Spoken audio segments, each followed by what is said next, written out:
Hello AmericansChannel. This video is made by free videos from Storyblocks, and these images and video we use just for explanation, and it's free use also. Gras-filled property in the heart of town. He loved it, but not everyone liked his claim on the land. Housing developers tried to buy his house for years, but the old man always refused them. They didn't understand why, but everything became clear when they entered his house. Man keeps saying no to every offer on his land. Then people finally understands why. This seemingly large slither of green land might seem significant to most, but it used to be much bigger. Larry, the owner of the lot, also used to own the entire surrounding area. It was a beautiful forest-filled property where animals bred and rivers flowed throughout. He called it his perfect homestead because that's what it was. But as with most beautiful things, they are not built to last, because then something terrible happened. Larry bought the large piece of wild country back in the 60s. Property back then was still cheap, and if you were skilled enough to build, you could create a true paradise. He and his family cultivated some of the land and managed to build a warm family home there. It was a dream come true to live in nature like that, and that was the way he wanted to keep it. But there was one problem. Once Larry got older, taking care of his vast land became much harder. Of course, he wanted nature to thrive on its own mainly. But maintaining a well-balanced forest still took a lot of manual work. That's why he eventually was forced to sell large pieces of land. He thought he found the right person for this, but it turned out that he was massively mistaken.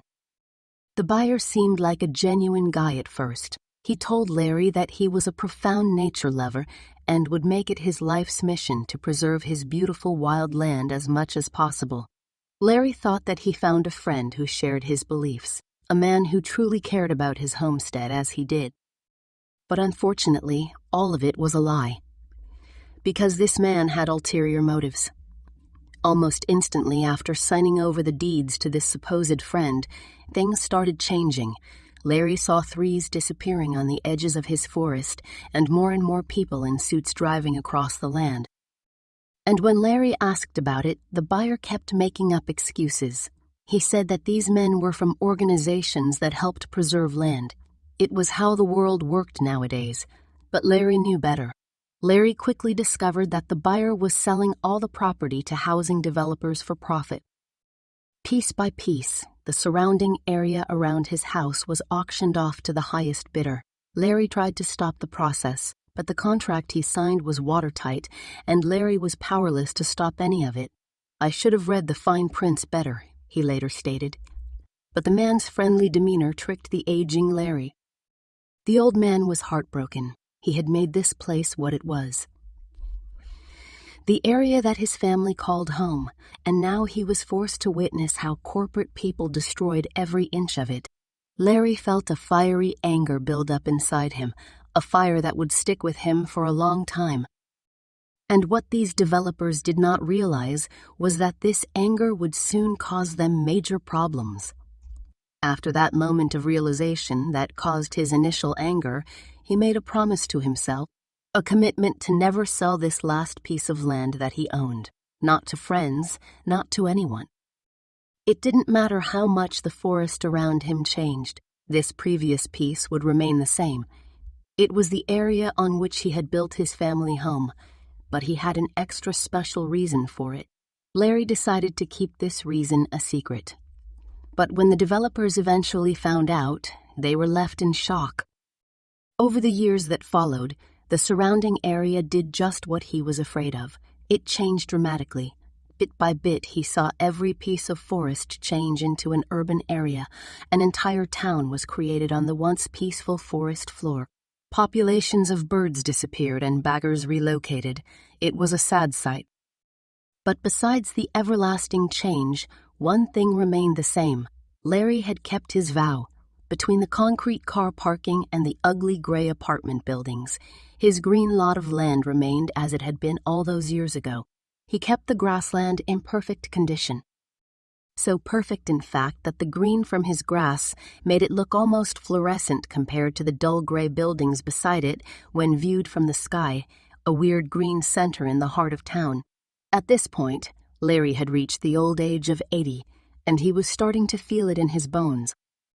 His mobility had decreased, especially over the last couple of years, and he definitely didn't need such a big house. Developers and even the mayor of town tried to use this fact to relocate Larry to a smaller place in town. But still, he clinched onto the property with all his might. The developers were relentless. They contacted Larry multiple times, trying to persuade him with offers to buy the land. And to be fair, they were reasonable offers, giving the man more than enough money to live out the rest of his days in wealth and then some. But as you might expect, Larry refused every last one of them. And these foul corporate people would soon find out why that was. The stubborn old man was immensely frustrating for the developers. They didn't get why Larry wouldn't move. He was getting old quickly and would have needed to go to an old folks' home anyway. So why not relocate and take the cash?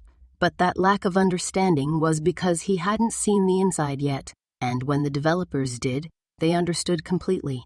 It was a sight that would make even the coldest person crack, and all of that build-up tension eventually accumulated in a large incident.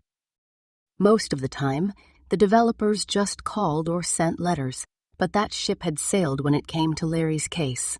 They already approached his lot multiple times, but whenever the developers did, they found the old man waiting for them with an angry look on his face. And last week was no different. Larry even added something this time. When they stepped on Larry's field last week, Larry was already waiting for them as expected. The old man was resilient after all, and even though his body was getting older, his keen senses were still very much active. Larry was waiting for them with pitchfork. The old man shouted and ran the suited man off his lawn, pointing the prickly ends of his tool forward the entire time, before eventually needing a breather. This was becoming ridiculous, and something needed to change. All this hatred and constant fighting weighed heavy on the old man. Even the developers' board was starting to get tired of this constant bickering. They needed another approach. The room was filled with frustrated, suited men who each yelled louder than the person next to them. But the working answer eventually came from an unexpected direction. In a developer office that morning, the mood was grim. Stacks of returned mail and unanswered calls regarding Larry's property sat on the table. One of the younger members groaned. "This guy's impossible. Do we just wait until he keels over?" Lead developer shook his head. "We can't afford to wait." A heated discussion broke out. Some wanted to take legal action. Others wanted to send contractors to stake out the land. One even suggested putting pressure on the mayor to intervene. "The city wants this too," someone said. "He's one man holding up an entire block." Tension filled the room like smoke. But then, one of the developers, Melanie, spoke up. She had joined the team recently and had been quietly watching the back and forth. "Has anyone actually talked to him?" "Like talked?" she asked. The room went silent. "We've sent proposals, legal letters, even surveyors. But has anyone just knocked on his door?" The team laughed at Melanie and stated that they had been over with lots of people trying to get this man to move, but every time, he would shun them of his land. "We never got within 50 meters of his front door," the company's CEO explained, but Melanie also reasoned why that was the case. Melanie said that they never got very far because they approached the house in a very formal and strict way. They always arrived in large groups of suited men with a clear agenda. You stick out like a sore thumb on the old man's land, and you are highly invasive. No wonder he doesn't like you. "But have you tried to go in smaller and kinder?" Melanie suggested, entering the man's property with just a few people. No suits, no pressure. Simply approach his house like you're going in for a cup of coffee, and bring a woman with you. That could only help to soften the vibe. They agreed to try a direct visit. No suits, no pressure, just a few of them, and Melanie herself was asked to come with, to be the softening factor in the group. Melanie gave instructions on how to go about the delicate situation most effectively, and then agreed to come along. But the idea didn't sit well with everyone.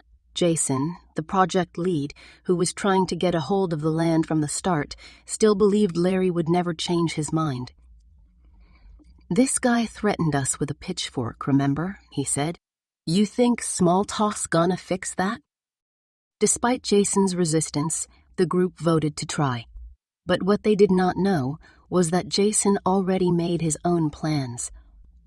Without talking to the rest of the team, he sent a letter to the old man's property, one that was more assertive, even a bit aggressive. The letter was drafted and sent that same afternoon. But it was the wrong move. One day later, Larry responded, not with words, but with action. He placed massive wooden signs at the edge of his property reading, "Private land, trespassers will be prosecuted." Below it, in red paint, it said, "Respect what's left." The message was loud, clear, and filled with anger. Back at the office, the developers stared at photos of the signs.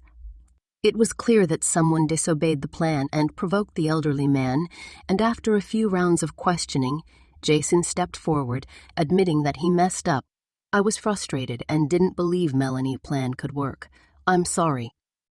Jason's actions made getting to the old man's door even harder now, but Melanie was still confident that she could make it work. As a punishment, though, Jason needed to come along and follow Melanie's lead.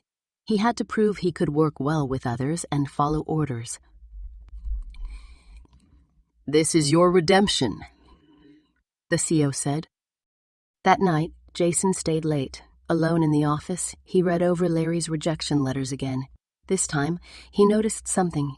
Each letter the old man sent was sorrowful. He mentioned family multiple times and stated that he was trying to preserve something important.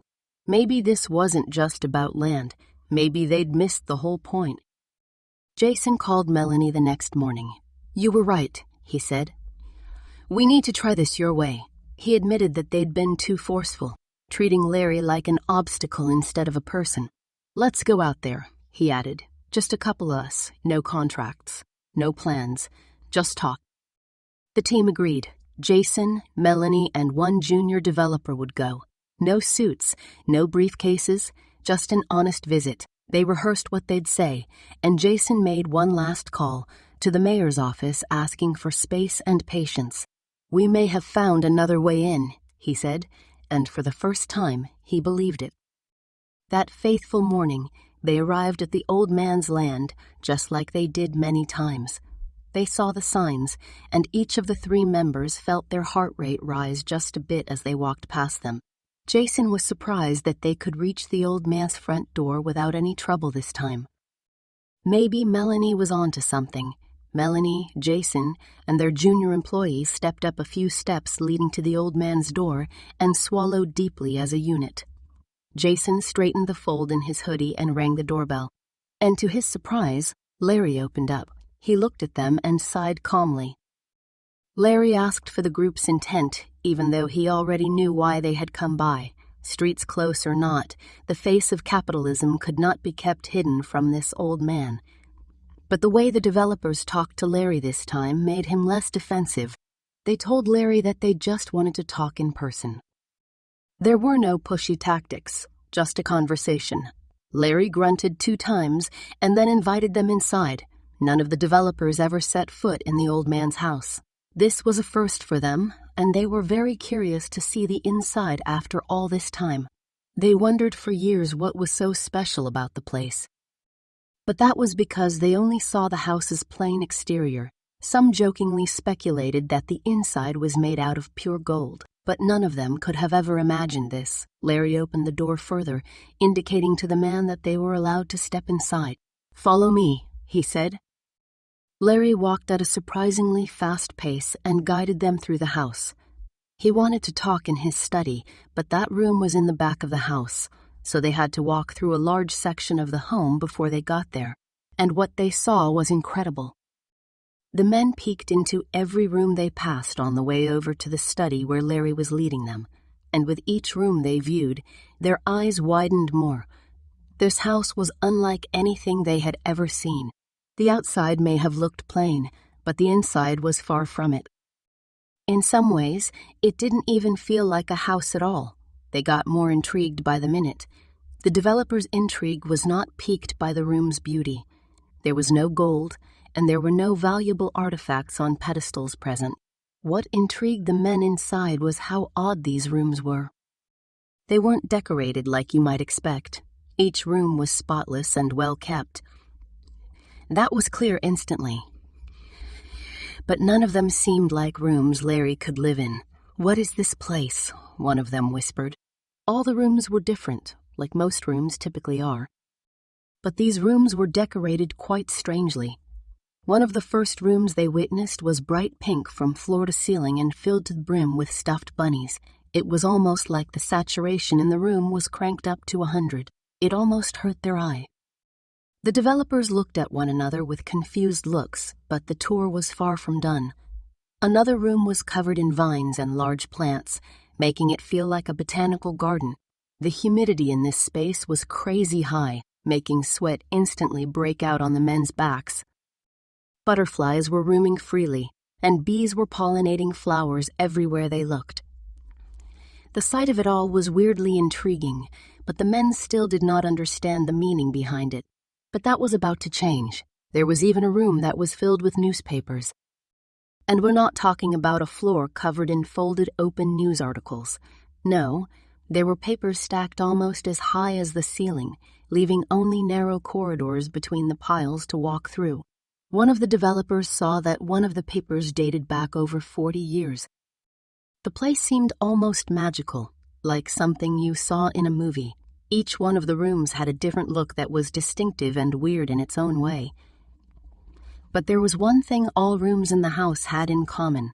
They were all absent from human life. Where was this man's family? The rooms indicated that more people lived here, but they only saw Larry. Surely this old, angry man did not play in a pink room filled with stuffed bunnies. While the men walked slowly and lingered in each room for a bit, the voice of Larry was heard in the distance. "Move along. You're not welcome here for long, so hurry up," it said. The team saw the old man step through an archway and disappear around the corner. The men realized that the fact that they were finally inside the house was already a win, so they did not want to anger him further. Larry told the men following him to hurry up, so they did. They ignored the other bizarre rooms adjacent to the hallway and quickened their steps. They now passed through the archway themselves and saw the old man's study. It was a beautiful place, ordained with old books and birchwood all around. "Have a seat," Larry spoke. The men obliged but did not hesitate to ask their one burning question. "You can't live here all by yourself. This house is too large and those rooms are too specifically decorated for that to be true." "Where is your family, sir?" one of the developers asked. They all looked at the man, wondering what he would say next. But none of them expected the response Larry was about to give them. Larry's eyes teared up almost instantly, and he started crying softly. The old man looked at the ground, searching for the right words, and then said there was no family. It was just him. He stated that there had not been any family in this house for many years now. "But what about all those decorated rooms then?" the housing team replied. The entire team was so confused that they forgot why they came to the house in the first place. Larry stepped outside of his study and walked into the newspaper room. From there, he grabbed a dusty and discolored newspaper and showed it to the men in his house. The youngest and kindest-looking man stepped forward and reached for the paper. He read it and saw that it was an article from decades ago. It showed how his family all passed away in a bizarre car accident. "I was the only survivor," Larry said. Larry continued by saying that the rooms belonged to his loving family. One for his wife, who loved gardening so much that he built her an indoor greenhouse where she could nurture her flowers all day. His young daughter loved the color pink and stuffed bunnies, so a room was dedicated to it, and his son, who was a science enthusiast. "But his room is upstairs, so you have not seen it yet. In all those years, I never changed anything about their rooms. Not one toy or book was moved out of place." The developers had to admit it was a remarkable sight. It made the house almost feel like a museum dedicated to their lives, but it was also clear to the men that Larry was severely traumatized and clung to every detail from the time when his family was still alive. Larry allowed them a brief look around at the request of one of the developers. They entered the newspaper room and saw that every paper in there was related to the accident. It was heartbreaking to see. But now they also realized the repercussions of their actions. By changing his family forest into an urban area, they added to the man's pain, which made him hang on to the past even more. Larry let himself fall backward, landing in a creaky old rocking chair. And there he sat sobbing, looking at old pictures of happier times. He remained silent while the developers talked amongst each other. "We cannot take this house from him. That would kill him," one of the men said, whispering. This remark stirred up a commotion among the other men. They were not allowed to leave the property empty-handed. They mumbled while Larry kept staring downward. But then a loud voice arose from the group of three. "I've got it. I figured out a solution," Jason shouted. "I think I have come up with a plan that would satisfy both parties," he said. Excitement was clearly readable on his face. His eyes were filled with excitement, but his fellow employees looked at him confused. But when he started explaining, all of that changed. He said it was a plan they had in storage for a while, but it was never fully realized. But learning about your past, it just might work. The man's enthusiasm piqued Larry's interest as he finally lifted his face upward. He stared at the young team member, curious to hear what he had to say. The developers weren't able to convince him for years, so what plan could change that? The developer started talking to all parties in the room. He first of all promised never to build another house on Larry's property again. His team members immediately started rumbling after the young man spoke those words. "But we have to. We have orders," one of them reminded the young fellow. But the kind-hearted man shut them down and continued. "But we do need your permission to make something else on his land." Larry stared at the young man with a confused look on his face. He wanted him to explain what he meant. He liked the part where the house would remain away from his property. However, Larry was still on the fence and wanted to say no, just because he didn't like them. But that was because he had not heard all the details yet, and the developer was just about to tell him. The developer continued speaking and said the original idea was not to build housing on Larry's large final piece of land. Its central placement in the town made it a perfect spot for a large community park, a place filled with greenery that would connect all surrounding neighborhoods in harmony. It wouldn't block your view with apartment buildings, and if we follow the original plan, you will never have to move again.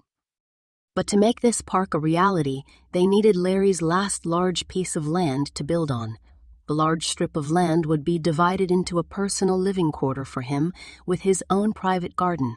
The rest of the green field would be filled with trees, ponds, and places for people to connect and children to play. Larry looked at the young man, said nothing, and just scratched his head. As a final Hail Mary, the young developer explained that by making this setup, Larry's house would remain a central point of the town. By doing so, they would honor the birthplace of the homestead, the place he created with his family. But the surrounding area around the house would be forest, the old man interrupted. The two other developers looked at Larry in confusion. "Forest? What?" they asked in confusion. Larry started smiling for the first time since the trio arrived at his house.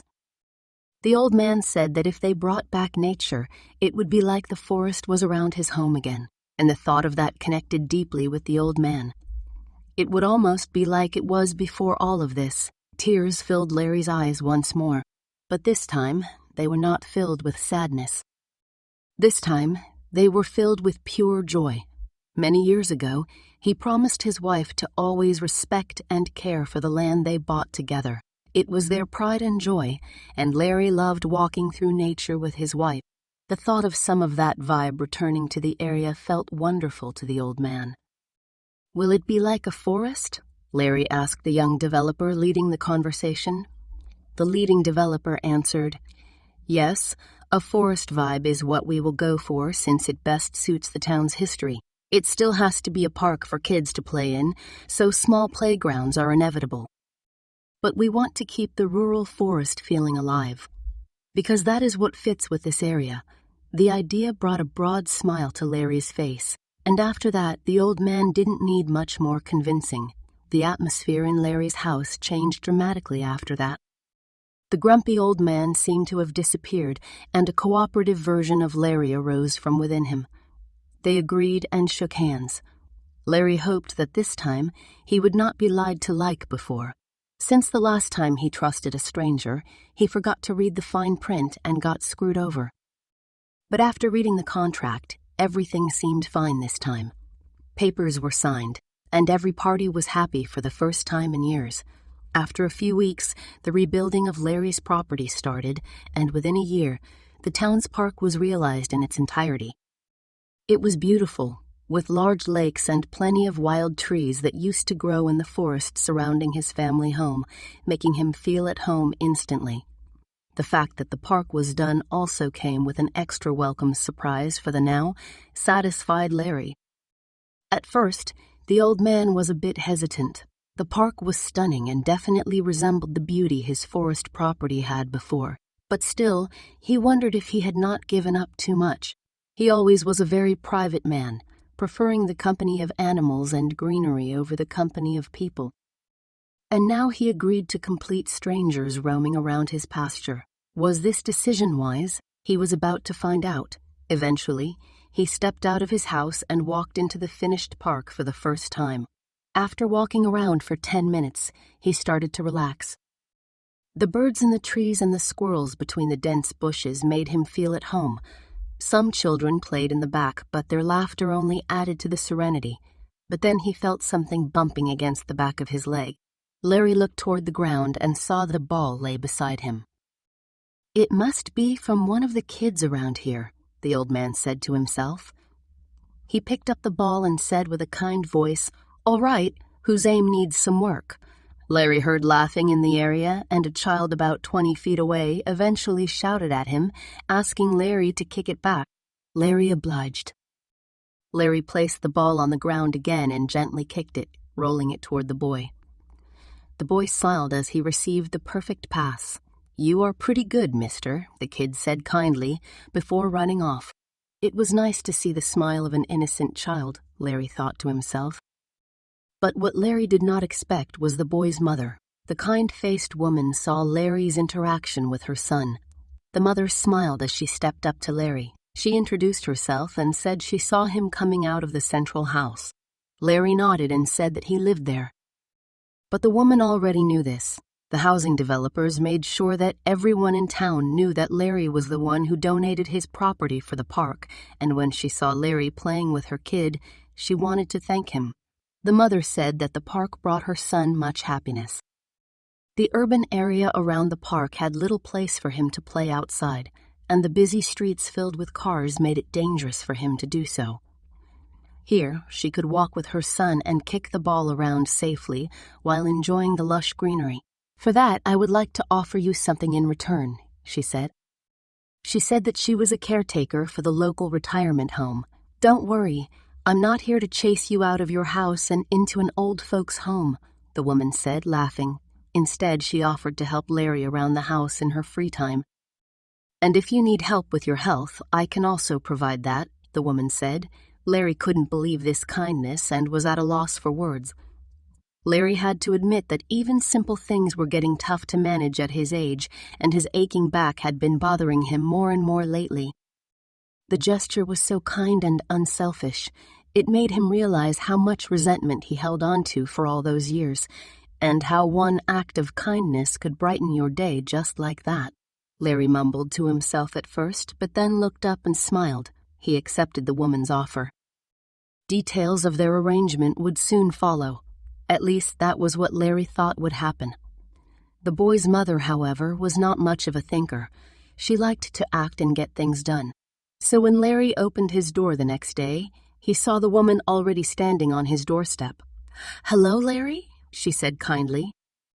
Larry was shocked to see her so soon, but gladly invited the kind woman into his home. It was already a big difference from his previous "no one," a loud attitude. She helped around the house, and it really made a difference.